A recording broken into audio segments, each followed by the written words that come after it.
اعوذ باللہ من الشیطان الرجیم بسم اللہ الرحمن الرحیم۔ حضرت عبداللہ ابن عباس رضی اللہ تعالی عنہ بیان کرتے ہیں کہ سب سے پہلے حضرت ختیجہ رضی اللہ تعالی عنہا کے بعد جس شخص نے حضور صلی اللہ علیہ وسلم کے ساتھ نماز ادا کی وہ حضرت علی رضی اللہ تعالی عنہ ہیں، اور ایک دفعہ آپ رضی اللہ تعالی عنہ نے فرمایا کہ حضرت ختیجہ رضی اللہ تعالی عنہا کے بعد سب سے پہلے جو شخص ایمان لایا وہ حضرت علی رضی اللہ تعالی عنہ ہیں۔ اس حدیث کو امام احمد نے روایت کیا ہے۔ حضرت عمران بن حسین رضی اللہ تعالی عنہ ایک طویل روایت میں بیان کرتے ہیں کہ حضور نبی علیہ الصلاۃ والسلام نے فرمایا، بے شک علی مجھ سے ہے اور میں اس سے ہوں، اور میرے بعد وہ ہر مسلمان کا ولی ہے۔ اس حدیث کو امام ترمذی نے بھی روایت کیا ہے اور کہا ہے کہ یہ حدیث احسن ہے۔ حضرت محمد صلی اللہ علیہ وسلم فرماتے ہیں کہ میں علم کا شہر ہوں اور علی رضی اللہ تعالی عنہ اس کا دروازہ ہیں۔ اللہ تعالیٰ نے حضرت علی رضی اللہ تعالی عنہ کو دنیا کے علوم سے نوازا۔ آپ کی ذات گرامی ایک پوشیدہ حقیقت ہے جسے آج تک کوئی مکمل کھوج نہیں سکا۔ حضرت علی رضی اللہ تعالی عنہ دارالعلوم ہیں۔ کائنات کے تمام علوم سے اللہ نے آپ کو آشنا کر دیا۔ حضرت علی رضی اللہ تعالی عنہ جب بھی محفل میں تشریف فرما ہوتے لوگوں کو اجازت دیتے اور فرماتے، اے لوگو، اگر تم کسی معاملے میں رہنمائی چاہتے ہو تو مجھ سے سوال کرو۔ ایک مرتبہ حضرت علی رضی اللہ تعالی عنہ کوفہ کی مسجد میں تشریف فرما تھے۔ مجمع میں شام سے آیا ہوا ایک مسافر بھی تھا۔ نہایت ادب سے کھڑا ہوا اور عرض کی، اے امیر المومنین، مجھے کچھ سوالات میں تشویش ہے۔ میں آج یہاں آپ کی موجودگی کا سن کر آپ سے چند سوالوں کے جواب چاہتا ہوں۔ میں آپ سے ان کے متعلق درست معلومات چاہتا ہوں۔ آپ رضی اللہ تعالیٰ عنہ نے جواب دیا، اگر تم سوالات پوچھنا چاہتے ہو تو پوچھو، اگر ضد بازی یا بحث کا ارادہ رکھتے ہو تو محفل کے آداب کو دیکھو اور خاموشی سے بیٹھ جاؤ۔ یہ مکالمہ سن کر ہجوم میں لوگ بھی آپ کی جانب متوجہ ہوئے۔ اس شخص نے حضرت علی رضی اللہ تعالی عنہ سے سوالات کا آغاز کیا اور کہا، اے امیر المومنین، مجھے یہ بتائیے کہ تخلیق کائنات میں اللہ نے سب سے پہلے کس کو تخلیق کیا؟ آپ رضی اللہ تعالیٰ عنہ نے فرمایا، اللہ نے سب سے پہلے نور کو پیدا کیا۔ اس نے سوال کیا، اللہ نے زمین اور پہاڑوں کو کس چیز سے بنایا؟ آپ نے فرمایا، اللہ نے آسمانوں کو پانی کی بہرات سے، زمین کو پانی کی جھاگ اور پہاڑوں کو پانی کی موجوں سے بنایا۔ پھر اس نے سوال کیا کہ مکہ کو ام القرا کیوں کہا جاتا ہے؟ آپ نے فرمایا، قرا کے معنی ہے ہر ترتیب کی ماں، کیونکہ زمین کی ہر چیز اس کے نیچے سے بچھائی گئی، اس لیے عرب کے شہر مکہ جہاں بیت اللہ شریف ہے اسے ام القرا کہتے ہیں۔ اس آدمی نے اگلا سوال، زمین کے اوپر کے آسمان کو کس چیز سے پیدا کیا گیا؟ آپ نے جواب دیا، رکی ہوئی فوج سے۔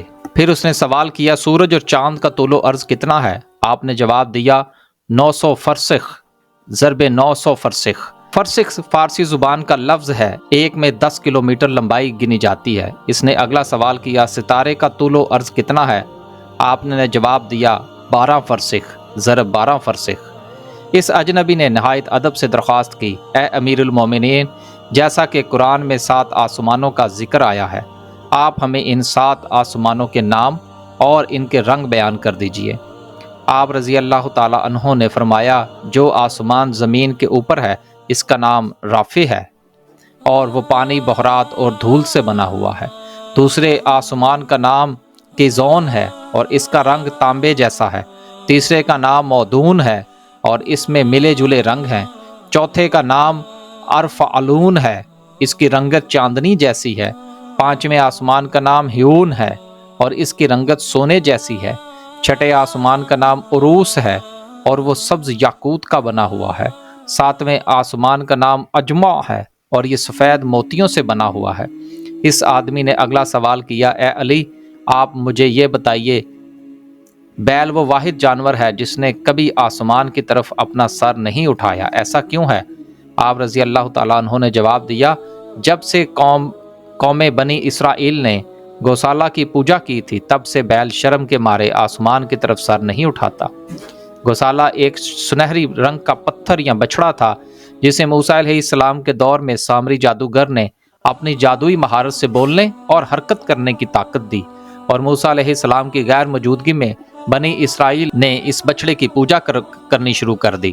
مجمع میں موجود تمام لوگ حضرت علی رضی اللہ تعالیٰ عنہ کی حاضر جوابی اور علمی قابلیت سے بے حد متاثر ہوئے۔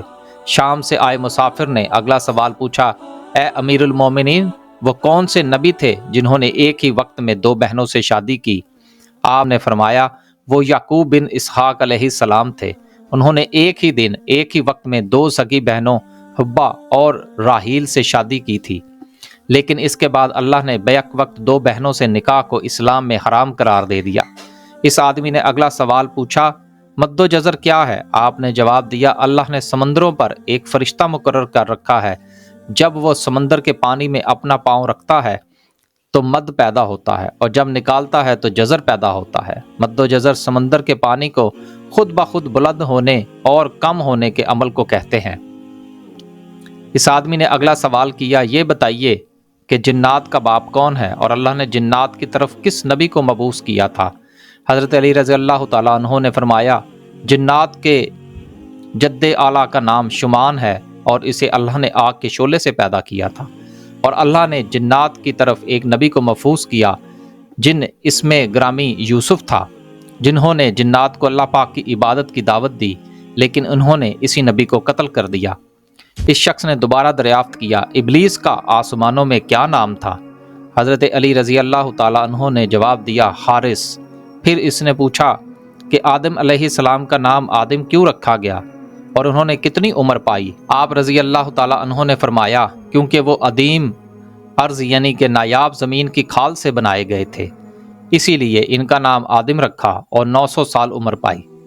اس نے سوال کیا، میراث میں مرد کے 2 جبکہ عورت کا 1 حصہ رکھا گیا ہے، جبکہ اسلام تو مساوات کا حکم دیتا ہے۔ آپ فرمانے لگے کہ جنت میں حضرت حوا نے جو خوشہ اٹھایا تھا اس پر گندم کے 3 دانے تھے، انہوں نے خود 1 رکھا جبکہ آدم علیہ السلام کو 2 دیے، چونکہ ہمارے جد میں اس لیے اسی نسبت سے وراثت میں مرد کے 2 اور عورت کا 1 حصہ مقرر ہے۔ اس نے پوچھا، مخدوم کون سے نبی پیدا ہوئے تھے؟ آپ رضی اللہ تعالیٰ عنہ نے فرمایا، اللہ نے حضرت آدم علیہ السلام، ان کے بیٹے شیش علیہ السلام، حضرت ادریس علیہ السلام، سان بن نوح علیہ السلام، حضرت داؤد علیہ السلام، حضرت سلیمان علیہ السلام، حضرت لوط علیہ السلام، حضرت اسماعیل علیہ السلام، حضرت موسیٰ علیہ السلام، حضرت عیسیٰ علیہ السلام اور حضرت محمد صلی اللہ علیہ وسلم کو مخدوم پیدا فرمایا تھا۔ اس شخص نے دریافت کیا کہ روئے ارض پر شیر سب سے پہلے کس نبی نے عرض کیے؟ آپ رضی اللہ تعالیٰ عنہ نے جواب دیا، حضرت آدم علیہ السلام نے۔ جب حضرت آدم علیہ السلام زمین پر اتارے گئے اور انہوں نے ہر طرف زمین کی خاک اور وسعت کو دیکھا، اور پھر جب شیطان کے وسوسے کی وجہ سے قابیل نے حابیل کو قتل کیا تو آدم علیہ السلام نے شدید غم میں یہ اشعار کہے جن کا ترجمہ ہے، اور ان کے رہنے والے بدل گئے اور زمین کا چہرہ خراب اور گرد آلود ہو چکا ہے، رنگ و ذائقہ رکھنے والی چیز بدل گئی اور خوبصورت چہرے کی بشاشت باندھ پڑ گئی۔ میں اپنے طول و حیات کو باعث غم سمجھتا ہوں، اور کیا زندگی کے خاتمے کی وجہ سے مجھے چین مل سکے گا؟ میں آنسو آخر کیوں نہ بہاؤں، کیونکہ حابیل قبر میں دفن ہو چکا ہے اور قابیل نے اپنے بھائی کو قتل کر دیا ہے۔ ہائے غم و حسرت، بیٹا گم ہو گیا ہے۔ یہ بات سن کر سبھی حاضرین خاموش ہو گئے۔ اس شخص نے ایک اور سوال کیا، امیر المومنین، حضرت آدم علیہ السلام جنت سے نکالے جانے کے غم میں کتنا روئے؟ آپ رضی اللہ تعالیٰ عنہ نے فرمایا، آپ 100 سال تک روتے رہے۔ اس نے سوال کیا، کفر کی ابتدا کس نے اور پہلا کفر کس نے کیا؟ آپ رضی اللہ تعالیٰ عنہ نے جواب دیا، کفر کی ابتدا ابلیس سے ہوئی اور وہی کائنات کا پہلا کافر ہے۔ پھر اس نے آخری سوال پوچھا، حضرت نوح علیہ السلام کا اصل نام کیا تھا اور ان کی کشتی کا طول و عرض کیا تھا؟ آپ رضی اللہ تعالیٰ عنہ نے جواب دیا، نوح علیہ السلام کا اصل نام سکن تھا۔